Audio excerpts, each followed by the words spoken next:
Alright, let's talk about the good, the bad, and the ugly of the Update 15 PTE. What did he say his name was? Gebatron. Let's start off with the good by looking at some of the changes that were made to Mortain. It seems that Team 17 and or Cover 6 or whoever is in charge of this stuff really took our feedback to heart, and nearly everything I had an issue with on this map has been addressed in one way or another. You can review those complaints at the video at the top right if you are interested. Remember that everything we're going to talk about and everything I'm going to show you here is not final. This footage was taken during the Update 15 PTE, and it could change, depending on feedback and stuff like that in the future. First and most importantly is they opened up a lot, and I mean a lot, more buildings. Before it was only like 4 buildings on the entire map that were open, and now we have so many open I didn't even take the time to count them. And that's good. That's going to make fighting in the urban area a lot more interesting, a lot more varied, a lot more ways to get in and out of this urban area now. We'll fly around here a little more and look at some more buildings. If I was being really picky, and I usually am pretty picky, I would like some more opened up. But I mean, they did make a lot of changes here, and that is to be applauded. I also should say this is not the final product. This is still a PTE. They are still taking feedback. We could see more changes and more buildings opening back up.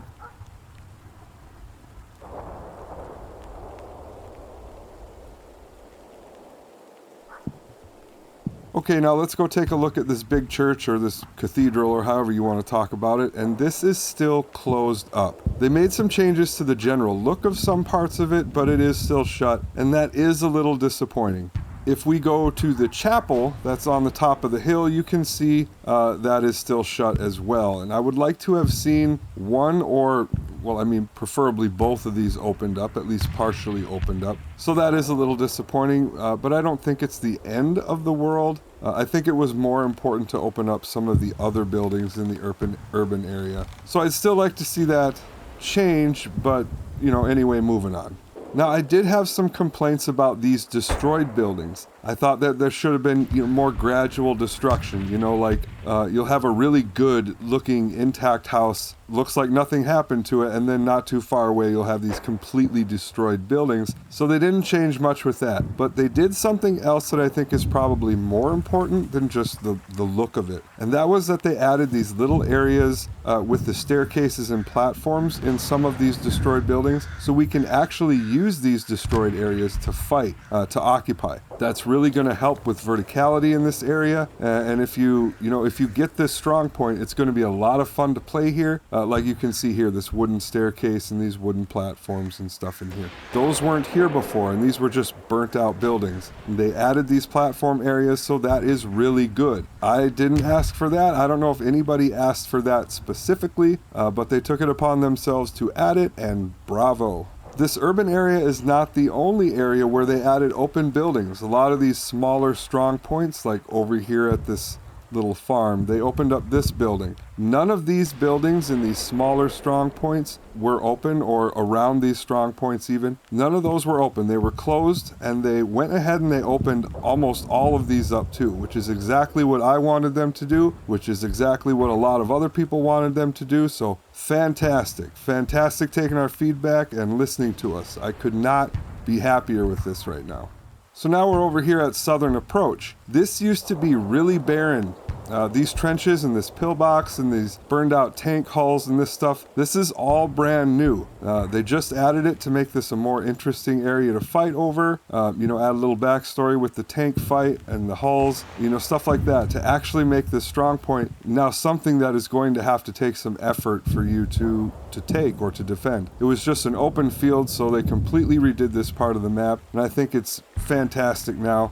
Let's just run over to this area where there's some more buildings too, and you'll see that they have in fact opened up more buildings all over here too. So all across the map, not just the urban area. They opened stuff up, they added trenches, stuff like that in areas that didn't have them before to make the fighting there more interesting, more varied. And I did get to play a match on this map, and it was a lot of fun. Like some of the most fun I've had in Hell Let Loose in a while. this is a, pretty interesting and a pretty good map. Let me get really high here and move kind of slow. And this is something else I had complaints about too in that other video I was talked about earlier. And it's probably going to be hard to tell if you're just watching this and you did not watch the footage in that other video, but the rendering distances here are a lot better than they were before. You can still see some popping and stuff, as I move nice and slow over these trees. But before, this stuff was culling out at a much shorter distance, and that was going to cause problems with gameplay. And it's just not doing that anymore, at least not to the degree it was before. Something you might notice is at the top right is my performance is not great. You're seeing like 20 to 40 frames per second or whatever. And that only happened in admin cam. When I was down on the ground, first person mode, I was running at 60 frames per second at 4K the whole time, and I had it limited that way just for the sake of the video. I also want to point out this Hill 314 area. I think it's called Hill 314, where this really high cliff face is. This area is probably the most fun I had fighting on this map. Granted, I didn't fight on every strong point. The fighting around this area was a lot of fun. There's some buildings over here you can see to the northeast. You have the cliff face itself, which allows you to look down over to the west or whatever, so you have a really good view of what's going on. But there isn't very much cover on the edge of the cliff itself, so you have to expose yourself to get those good shots. It's just a lot of fun. So that's Mortagne now, and I'm really happy with where it's at. If I had to be picky, I'd say let's go ahead and even open up a couple more of those buildings, the churches. But if they were to release it today, I would say it's a solid map. I did not play armor, so maybe armor players will have a different perspective, but it was fun to play as infantry for sure.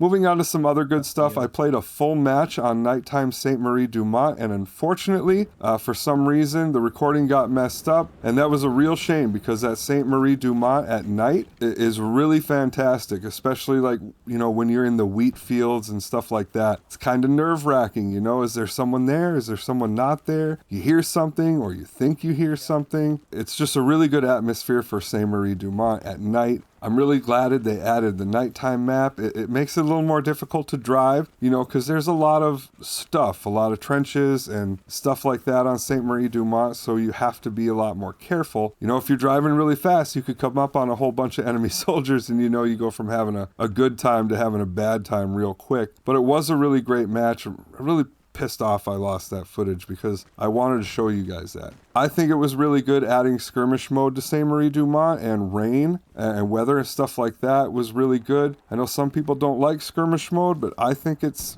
good. I think it worked well in Sainte Marie du Mont, especially with the rain. I do have a little bit of an issue with the rain, and I lost that footage that I had of this, what I'm going to talk about now too. But the rain doesn't interact with the vehicles or other things like that on the map. Like, you can't see the rain falling on the vehicles. The vehicles just ignore the rain. That would be a nice detail to have. However, it does interact with the map. Like, you will get pools of water, like in ditches and on the roads, and those pools will shimmer a little bit, and it does look really good in that regard. Gives the map a whole new feel. Purple Heart Lane is one of my favorite maps, and the rain has a lot to do with that. I really enjoy rain in the real world, and I enjoy it in video games too. So the changes made with the addition of, new weather to the maps is good. The nighttime is good. Sainte Marie du Mont as a skirmish mode map is good. So what about the bad? There are two changes made that I don't think are good. You may think they're good. This is just my opinion. Go ahead and leave your thoughts about, what we're going to talk about here down in the comments, but I'm going to tell you my opinion. First is that they changed the half track. More specifically, they changed who can drive the half track. If you get into the half track as regular infantry, like a rifleman or a support player or any regular infantry, you will notice it says restricted in the driver's seat. That means you cannot enter the driver's seat as regular infantry. As a matter of fact, you cannot enter it as a tank commander or armor crew. You cannot enter it as the spotter or sniper either. The only two roles that can enter the half track's driver's seat is the commander or a regular infantry squad leader. So I'm pretty sure this was done to try and stop players who maybe aren't as aware of how the half track works, or they don't know it's a mobile spawn, or maybe just trolls, to try and keep those players from getting in the half track and moving it around without knowing what they're doing and causing problems. And while I think we all agree that that does happen sometimes and that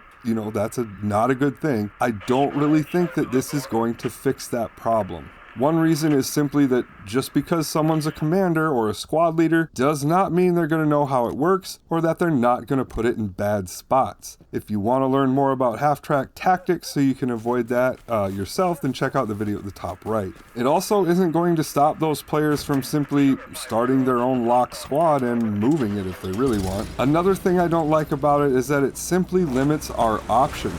When I'm a squad leader and I request a half-track from the commander, I don't want to be the one that goes back there to get it. I'm busy managing my OP. I'm busy communicating with other squad leaders. I'm busy communicating with my squad. I'm busy looking at my map and leaving marks and organizing, and I don't want to be far away from the action driving a half-track while doing all those other things. As a matter of fact, one of the tips I give to officers is to tell them to not drive if they don't have to so they can focus on leading and those other things. Leave the driving to other roles. I would rather say, hey rifleman, why don't you go back and grab this half-track the commander spawned for us and bring it over to the move mark and go from there. So I'm limited now as a squad leader. I'm also limited in recovery. Say I'm a commander and I get out of the half-track somewhere to build a garrison or something like that, and I get killed before I can. Now I have a half-track out there probably a long ways away from anything, and there might be some other players in the area that now they can't recover the half-track. Another problem I have, and probably the biggest problem I have with this, is that as someone who has been playing Hell Let Loose since before it was in early access, someone who's really knowledgeable about how the game works,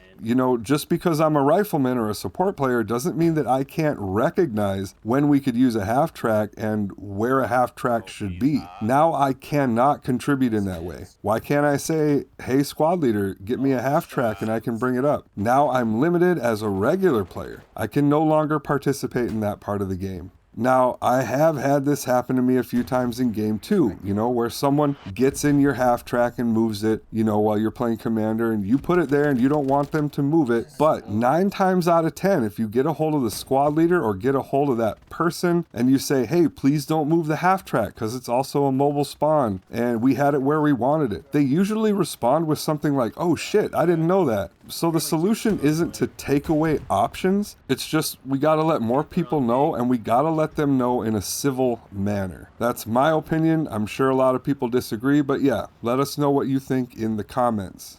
The second thing that they changed that I don't like is that they made the enemy HQ out of bounds. That's right, if you go 32 meters into the enemy HQ, so their last column or their last row, you will get the out of bounds message saying that you have 10 seconds to get out of there before you die. And I tested every role in the game, including recon, which means that there will be no way to counter enemy artillery. The commander could use, strafing runs or something like that, but that's going to be extremely temporary, so artillery is going to have free reign if it stays like this. I think this is bad. If they were to make that area off limits to regular infantry and armor from the start of the match, and then as soon as you push the enemy all the way back to that final point, that protection would drop, I think I would be okay with something like that, as long as recon was able to, go in there the whole game. I think that would keep, recon vehicles from going in the enemy's back line and shooting their repair stations and stuff like that, which, fine, if you want to change that. But the way they had it in the PTE isn't good for anybody. Either put it back to the way it was or change it to the way I described if you really want to change it. But let me know what you guys think about that change down in the comments.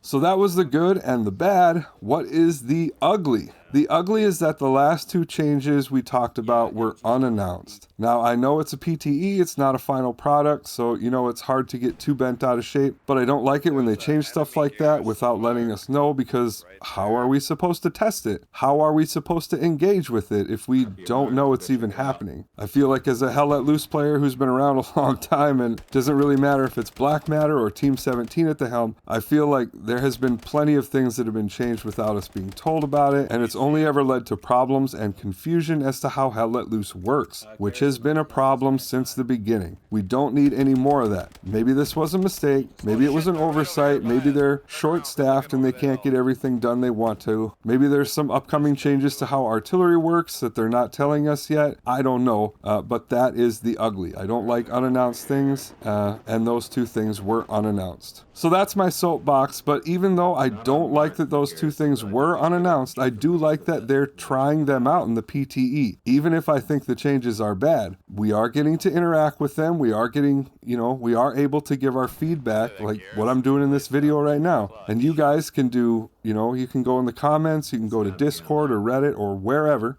I think Team 17 or Cover 6 or whoever is in charge, I think they do a pretty good job with these PTEs. They'll give us one, they'll work on it for a while. I feel like they're not rushing. They're making sure they're doing these things. They're making sure that these changes are getting tested, and they're gathering the feedback and then making changes based on that feedback. So like I said, even though I don't like these two changes, I do like that they're testing them out. Overall, I'm pleased with the PTE. Like I said, a couple things I want them to change back or do in a different manner, but I think Update 15 is shaping up to be a good one. I'm really excited for Mortain to come out, and yeah, I think that's it for this one. I've rambled enough. Check the description, leave a like, you know how it goes. Thank you so much for watching, and see you in the next one.